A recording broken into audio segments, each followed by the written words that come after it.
एक बार भगवान सुखदेव जी महाराज जी को जब ब्रह्म बोध हुआ तो उनको लगा कोई प्रमाण तो दे कि मुझे ब्रह्म बोध हो गया है। मालूम मुझे तो अनुभूति हो गई, लेकिन यही ब्रह्म बोध है,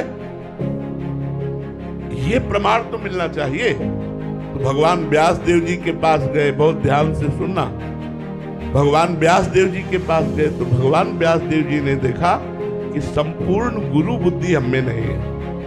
बिना गुरु बुद्धि के काम नहीं चलता, सदगुरु बुद्धि होनी चाहिए। तो उन्होंने कहा, इस समय परम ज्ञानी विदेहराज मिथिलाधिपति जनक जी हैं, आप जाइए और अपने अनुभव की पुष्टि महाराज जनक जी से कराइए। तो श्री सुखदेव जी महाराज जनक जी के राज्य में जब गए तो उनके मुख्य द्वार पर पार्षद खड़े थे। तो जनक जी सर्वज्ञ महापुरुष हैं, त्रिकालज्ञ महापुरुष हैं। उन्होंने पहले ही आज्ञा कर दी कि नंग धड़ंग 16 वर्ष की अवस्था एक महापुरुष पधारेंगे, उनको प्रवेश निषेध कर दो। तो यही श्री सुखदेव जी आए, दरवाजे में उनको रोक दिया गया। 7 दिन 7 रात तक कोई उत्तर नहीं।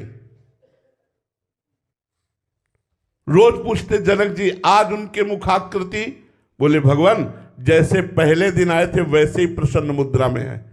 7 दिन 7 रात्रि दरवाजे पर ही खड़े रखा, ना उनको अपमान का बोध हुआ, ना उनको कोई चिड़चिड़ाहट हुई, कुछ नहीं, वैसे ही शांत मुद्रा, वैसे ही प्रसन्न मुद्रा। 7वें दिन का जाओ महलों में ले जाओ। आप दिगंबर रहते थे भगवान सुखदेव जी, महलों में ले गए, सुंदरी 9 युवतियों से स्नान कराना, श्रृंगार कराना, भोजन कराना, सब। 7 रात 7 दिन तक सुंदरी 9 युवतियां उनके शरीर की सेवा करती रही। रोज जनक जी पूछते, आज क्या? तो बोले प्रभु जैसे गेट के बाहर थे वैसे महल में है, कोई फर्क नहीं उनके हृदय।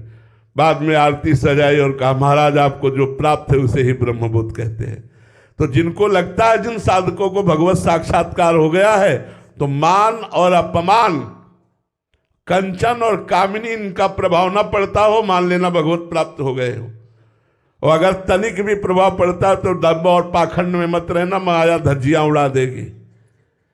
अगर मान अपमान शून्य हृदय हो गया है, किसी भी सुंदरी स्त्री का प्रभाव पुरुष शरीर पर या पुरुष का प्रभाव किसी स्त्री के हृदय में, तो फिर वो ब्रह्मबोध नहीं।